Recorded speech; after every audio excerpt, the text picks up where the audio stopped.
2살짜리 아이가 갑자기 열이 나기 시작을 했습니다. 몸이 불덩어린 거예요. 열감기인 줄 알고 동네 의원에 갔습니다. 의사도 열감기약을 지어주었습니다. 몇 주가 지나자 열은 떨어졌는데 2다리에 전혀 힘이 없는 거예요. 일어날 수가 없어요. 잘 걸어다니고 뛰어다니던 아이였는데 전혀 일어날 수가 없었어요. 뭐죠? 소아마비였어요. 결국 서지도 못하고 걷지도 못하는 안진뱅이가 되고 말았어요. 어머니가 여러 병원 쫓아다녔지만 헛수고였어요.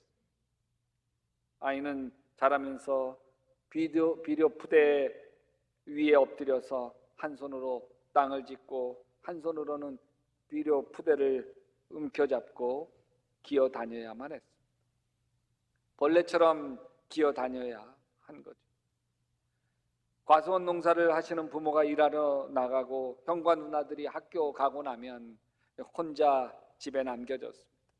마당으로 나가서 강아지나 병아리가 친구였고 헐헐 나는 새와 나비는 꿈이 되었습니다. 그러다가 잠들고 깨면 갑자기 서러워서 울며 흙바닥을 기어 다녀야 했습니다. 안진뱅이로 살아가야 할 인생, 태어나지 않은 것만 못한 인생이 이 아이의 운명처럼 보였습니다. 초등학교 갈 나이가 되었습니다. 엄마가 아들을 업고 학교에 갔습니다. 그런데 학교에서 이 아이를 받아줄 시설이 없는 거예요. 장애아를 받을 수 없다는 거예요. 입학이 거절되었어요. 친구들은 학교에서 친구들과 사귀며 공부를 하고 있는데 이 아이는 비료 부대를 끌고 다니면서 집안을 맴돌고 있었습니다. 이런 아들을 바라보는 엄마의 눈엔 걱정과 슬픔이 그렁그렁합니다. 이렇게 학교를 못 가면 평생 구걸하면서 살아갈 수밖에 없지 않겠어요?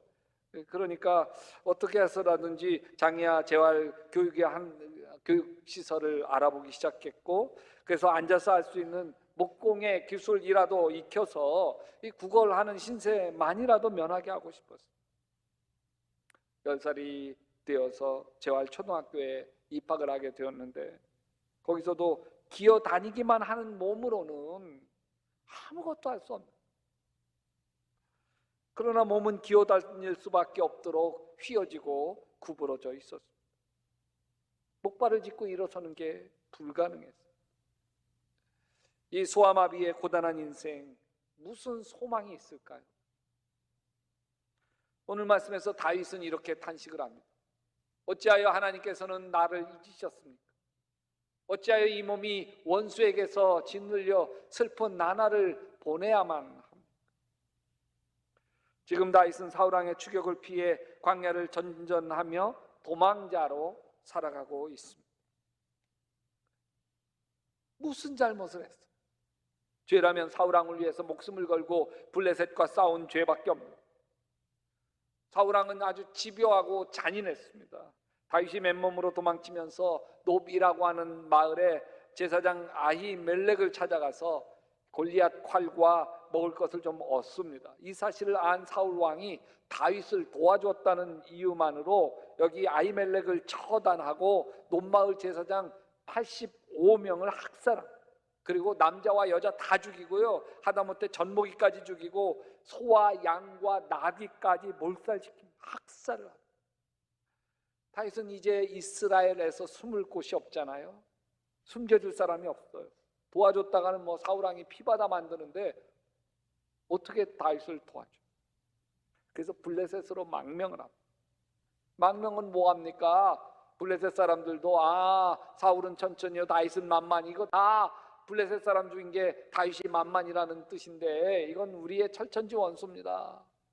그 미친 채를 하면서 다윗이 간신히 빠져나와. 이제 어째요? 10살 소아마비는 걸어 다니고 싶었어요. 우리처럼 자유롭게 걸어 다니는 게 아니에요. 그걸 바라는 게 아니에요. 지금까지는 기어서만 사니까 사람을 봐도 다 올려다 봐야 되는 거예요. 올려다. 목발 짚고 일어서면 그래도 마주 볼 수는 있잖아. 그러기 위해서 재활치료를 받는데 이게 굽어져 있는 몸을 강제로 펴야 되는 게 쉬운 일이에요. 아이를 얻고 매일 재활치료를 받으러 다닙니다. 10살 어린 것이 그래도 일어서 보겠다고 이를 악물고 물리치료와 재활훈련을 받는 걸 보면서 엄마가 안쓰러워서 매일 혼자 웁니다. 3년을 매일같이 아들을 업고 다녔습니다. 드디어 6학년 기어이 목발을 짚고 일어났어요. 목발 짚고 일어서서 비로소 사람들과 마주하며 눈높이를 맞추기 시작을. 근데 이 아이는 늦게 학교를 10살에 처음 초등학교 들어갔는데도 공부를 좀 잘했어요. 재활초등학교에서 일반 중학교로 입학을 했습니다. 그리고 고등학교 입학 연합고사에서 만점을 맞아서 충남고등학교에 진학했고 또 이를 악물고 공부해서 당당히 서울대 수학과에 합격했습니다. 이 사람이 김민강 교수입니다. 대학 시절 대학가는 낭만에 젖어 있죠. 그러나 그는 친구들처럼 젊음을 즐길 수가 없었어요. 친구들처럼 운동장에서 농구도 하고 축구도 하며 뛰어놀 길이 없었습니다. 친구들처럼 여자친구와 사귀고 데이트하면서 지낼 수도 없었습니다. 친구들처럼 맥주를 마시며 놀 수도 없었습니다. 왜 내 인생이 이렇게 구질구질하기만 할까? 내가 이를 악물고 대학까지 온 이유가 도대체 뭘까? 못하러 이렇게 어렵게 바둥바둥거리면서 살아야만 되나? 뭐하러 공부하지? 뭐하러 살지? 인생이란 뭐지? 이렇게 살아서 뭐할까? 그는 로마 철학자 세네카의 말을 되뇌이면서 버텼어요. 우리 인생이 아무리 고통스럽다 할지라도 우리의 인생이 짧다는 것은 우리에게 희망이다. 참 비극적인 위안이죠. 광야로 쫓겨다녀야만 하는 다윗은 절망 속에서 이렇게 울부짖습니다. 10절이에요. 원수들이 날마다 나를 보고 내 하나님 어디 있느냐 하고 빈정대니 그 조롱소리가 나의 뼈를 부수는구나. 김인강도 다윗도 이때 인생의 막다른 벼랑 끝에 서게 되었을 때 모든 걸 다 포기하고 싶었어요. 이렇게 산들 무슨 낙이 있겠어요? 다 포기하고 싶습니다. 인생을 포기하고 싶은 유혹이 밀려오자 다윗은 이렇게 자신을 달랩니다. 내 영혼아, 내가 어찌하여 그렇게 낙심하며 어찌하여 그렇게 괴로워하느냐. 근데 여러분, 이 절망을 딛고 일어서는 것은 나를 사랑해준 단 한 사람 때문에, 단 한 사람. 다윗이 인생을 포기하고 싶을 때 포기하지 않게 만든, 못하게 만든 단 한 사람이 있었어요. 요나단이. 자신을 생명처럼 사랑해줬던 사람, 아무 조건도 이유도 없이 사랑해주었던 그 한 사람이 다윗으로 하여금 인생을 포기하지 않게 만드는 끈이에요. 사울왕이 다윗을 죽이려 하자 요나단에게 다윗이 가서 따져 묻습니다. 내가 자네 아버님에게 무슨 잘못을 저질렀기에 아버님이 이토록 나의 목숨을 노리느냐. 요나단이 깜짝 놀라서 저는 그럴 리가 있나. 아버지는 모든 걸 나하고 다 상의하는데 절대 그럴 일 없을 거야. 내가 한번 알아볼게. 근데 아니었어요. 아버지 사울왕이 다윗을 죽이려고 하는 마음이 확고부동했어요. 요나단과 다윗이 헤어지면서 서로 부둥켜 안고 엉엉. 요나단이 왕자라고 하지만 아버지 사울왕을 말릴 길이 없는 거예요. 광야를 떠돌며 숨어 다니는 다윗이 안쓰러워서 견딜 수가 없어요. 그래서 요나단이 광야에 숨어 있는 다윗을 몰래 찾아갑니다. 둘이 끌어안고 엉엉 울죠. 요나단이 눈물을 닦고 다윗에게 이런 말을 합니다. 전혀 두려워하지 말게. 자네를 해치려는 나의 아버지 사울의 세력이 자네에게 미치지 못할 것. 자네는 반드시 이스라엘의 왕이 될 것. 나는 자네 다음 가는 자리에 앉고 싶습니다. 이것은 나의 아버지 사울도 아시는 바 있습니다. 사울왕의 뒤를 이어야 할 사람이 요나단입니다. 사울왕이 다윗을 죽이려고 하는 이유도 요나단을 왕으로 무사히 세우기 위해서 그런 거예요. 그런데 요나단은 다윗에게 자기 왕의 자리로 다 내줘. 왜? 요나단이 다윗을 그렇게 끔찍히 사랑하는 거예요. 나중에 요나단이 전사를 하자 다윗이 애도하면서 이렇게 이야기해요. 사무엘하 1장 16절, 나의 형 요나단, 형 생각에 내 마음이 아프. 형이 나를 이렇게도 그렇게도 아껴주었더니 나를 끔찍하게 아껴주었던 형의 사랑은 여인의 사랑보다 더 진한 것이었어.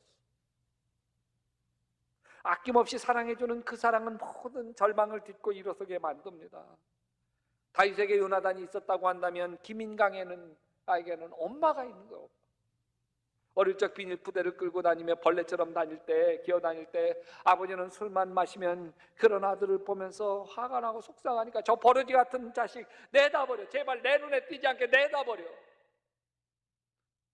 그때마다 달려와서 이 아들을 끌어안고 눈물 흘리던 엄마, 초등학교 보내려고 아들을 들쳐업고 교장실 가서 우리 아들 제발 받아달라고 눈물로 외원하던 우리 엄마, 구부러진 이 몸뚱아리 펴 보려고 3년 동안 재활훈련 받을 때 매일같이 들쳐업고 다니시던 내 엄마, 지금은 지하 단칸방에서 대학 다니는 아들 밥 지어놓고 하루 종일 아들 오기만을 기다리는 내 엄마, 그 엄마의 사랑, 눈물겨운 그 사랑을 배신할 수 없었어. 구차한 목숨 버리지 못하고 살아가고 있는 것. 단 한 사람, 그 사람이 생명줄인 거고 숨 막히는 인생인데 그 한 사람 때문에 숨 쉴 수 있는 거예요. 여러분, 누군가가 인생을 절망하고 함부로 살고 있다면 그 한 사람이 없는 거예요. 그 한 사람. 있는 모습 그대로 받아주고 있는 모습 그대로 안아주고 사랑해주는 그 한 사람이 없는 거예요. 누군가가 정말 인생이 망가질 수밖에 없음에도 불구하고 다시 일어서서 아름다운 삶을 회복하고 간증하고 노래하고 행복하게 살고 있다면 그 한 사람이 있는 거예요.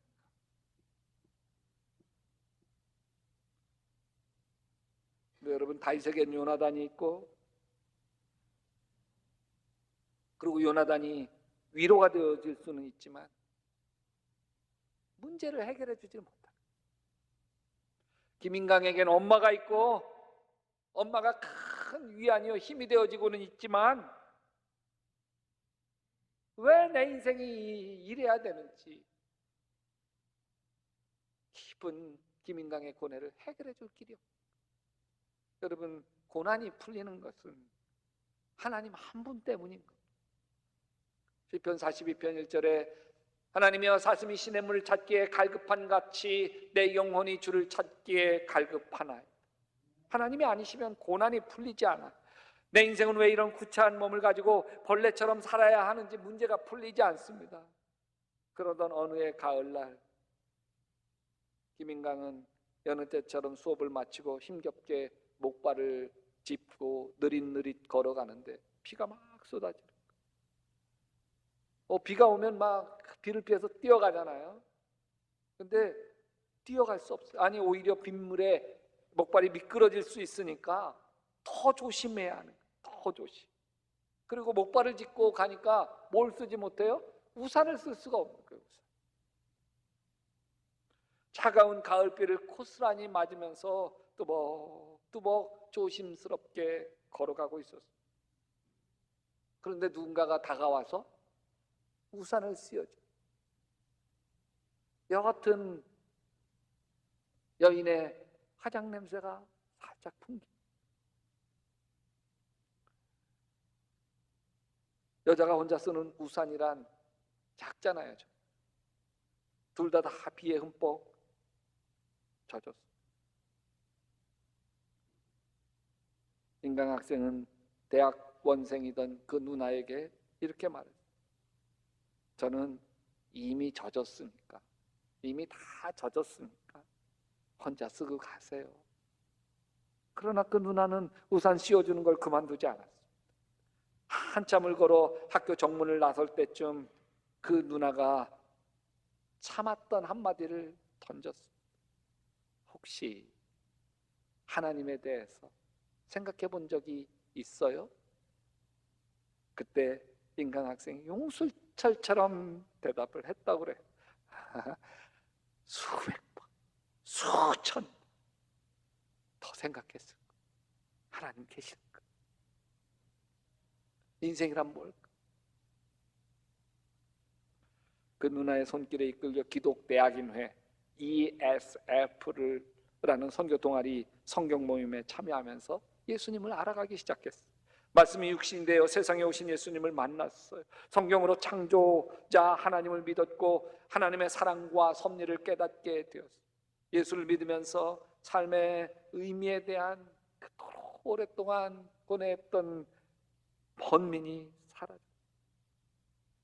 이렇게 김인강 교수가 얘기해요. 내 삶의 의미가 내 노력으로 얻을 수 있는 게 아니라 위로부터, 하나님으로부터 계시되어진다고 하는 걸 깨달았습니다. 새로 태어난 기분. 이 세상에서 아무도 나를 지켜봐주는 사람이 없어도 나에게 조용히 미소 짓고 계시는 분이 한 분 계시다는 걸 처음으로 깨달았습니다. 낮은 자들의 고통을 온몸으로 견디다가 십자가에 달려 돌아가신 주님, 나보다 수천 배 수억 배 아파하셨을 예수님을 생각하니 가슴이 찢어지게 아팠습니다. 고단한 인생, 목발 잡고 살아가야 하는 아픈 인생 속에 하나님의 은혜가 밀려오기 시작했고, 불평과 원망이 가득한 인생인데 감사가 밀려오기 시작했습니다.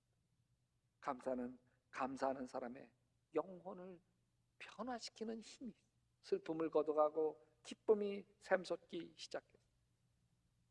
소아마비 절망을 딛고 일어서게 만든 건 그것을 모든 걸 쏟아 사랑해 주었던 단 한 사람 엄마 때문이었지만, 삶의 의미, 기쁨으로 가득 차게 만든 것은 하나님, 그토록 십자가 사랑을 베풀어 주신 하나님 한 분 때문. 안타깝게도 김인강 학생에게 이게 고난의 끝이 아니었어요. 어느 날 대학교 3학년 목발을 짚은 왼쪽 폐가 찢어졌다. 목발을 짚을 때마다 의지해야 되는데 걸을 수가 없어. 숨을 쉬는 것조차도 힘겨워서 서울대학병원 응급실로 실려갔어요. 폐에 구멍이 나 있으니 수술해야 된다. 수술했어요. 몇 달 동안 죽을 것 같은 고통 시달려야만 했어요. 죽는 게 더 좋겠다. 죽을 것 같은 것도 감사에게도 회복이 돼. 잘 견뎠어요. 그래서 다시 쉬었던 공부를 시작하며 학교를 다니기 시작했어요. 그런데 반대쪽 폐가 또 찢어질 듯 아프고,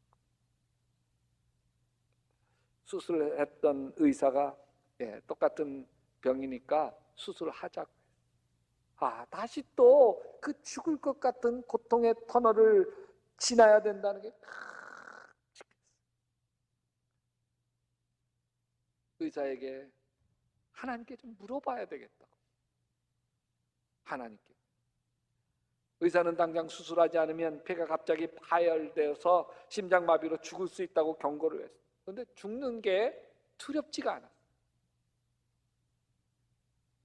하나님께 왜 언제까지 이 고통을 참아야 하는지 묻고 싶어요. 며칠 밤을 누워서 생각했어요. 차라리 일찍 하나님께 가는 게 좋을 것 같다.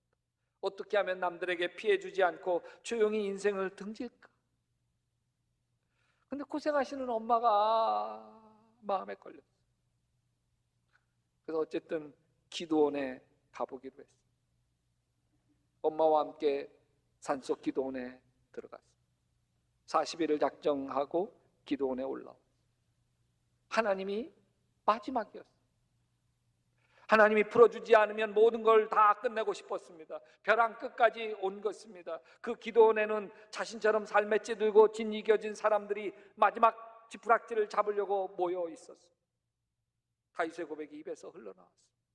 내 영혼아, 내가 어찌하여 낙심하며 어찌하여 내 속에서 불안해하는가? 영혼이 한없이 무너지고 있었어요. 하나님, 저는 왜 언제까지 이 고통을 견뎌야 합니까? 언제까지입니까? 포기하고 싶습니다. 말씀 좀 해보세요. 하나님, 뭐라고 좀 말씀 좀 해보시라니까요. 내가 뭐 그렇게 죄가 많아서 이 고통을 짊어지고 한평생 살아야 됩니까? 온갖 푸념 반, 기도 반 터져나오기 시작했어요. 그러면서 성경을 기도원에서 읽어가는데 성경 속에서 답을 찾아보려고, 이건 욥기밖에는 다른 책이 없더래. 욥기밖에. 이 욥기서를 정독하기 시작을 했어요. 기도원 온 지 벌써 여러 날, 욥기서도 여러 번 다시 읽고 다시 읽고 저녁 때 한쪽 구석에서 기도하고 있는데 갑자기 누군가가 부르는 찬송 소리가 들리는 거예요. 내 모습 이대로 주 받으옵소서. 날 위해 돌아가신 주 날 받으옵소서.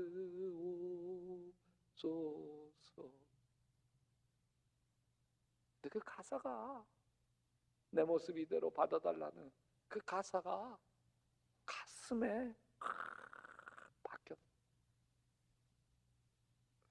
그 순간은 하나님께 회개가 나오기 시작했어요. 내가 얼마나 교만한 자인지, 이 작고 작은 피조물이 내 육신의 고통 때문에 하나님께 목을 세우고 변론하고 이랬던 무례함이 막 회개로 밀려오기 시작했어요.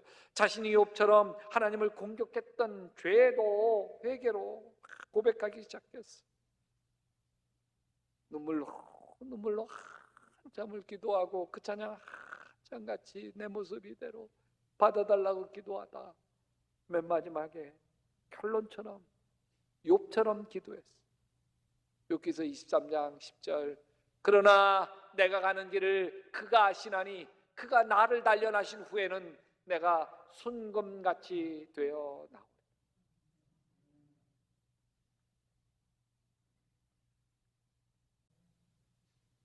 인생이 벼랑 끝에 몰릴 때가 있는 거예요.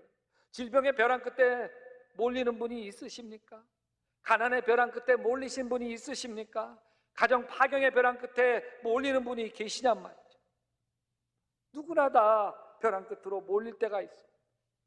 다윗도 벼랑 끝에 몰렸고 김인강 교수도 벼랑 끝에 몰렸습니다. 근데 벼랑 끝에서 하나님을 만나고 나면 이렇게 고백할 수 있게 돼요. 하나님 잘하셨어요. 저를 벼랑 끝으로 몰고 가신 거 잘하셨어요. 이 벼랑 끝이 아니었다고 한다면 저는 제 교만과 허영을 벗어버리지 못하고 헛된 인생을 살고 말았을 거예요. 이 벼랑 끝이 아니었더라면 하나님 만나지 못했을 거예요. 여러분, 코로나는 우리를 벼랑 끝으로 몰고 가고 있습니다. 인류가 벼랑 끝으로 몰리고 있습니다. 코로나의 근본 원인이 지구 기후변화 때문이고 지구온난화는 인간의 탐욕 때문인 것은 분명하지 않습니다. 여러분, 어떤 학자는 코로나는 영원히 끝나지 않을지도 모른다는 거예요. 우리는 평생 마스크를 벗지 못한 채 인생을 마치게 될지도 모른다는 거예요. 인간의 탐욕, 하나님이 선물해 주신 자연을 약탈해온 인간의 욕망을 인간이라는 집단이 회개하지 않으면 제2 코로나, 제3 코로나 전염병의 역습을 당하게 될 거라. 여러분, 이때 검소하게 사는 것, 아껴 쓰고 나눠 쓰고 바꿔 쓰고 다시 쓰면서 소박하게 살도록 코로나는 우리에게 강요하고 있는 거예요. 이 코로나를 통해서 하나님이 우리를 왜 이렇게 벼랑 끝에 몰고 가고 있는지, 이것을 함께 깨달아갈 수 있게 되시기를 바랍니다.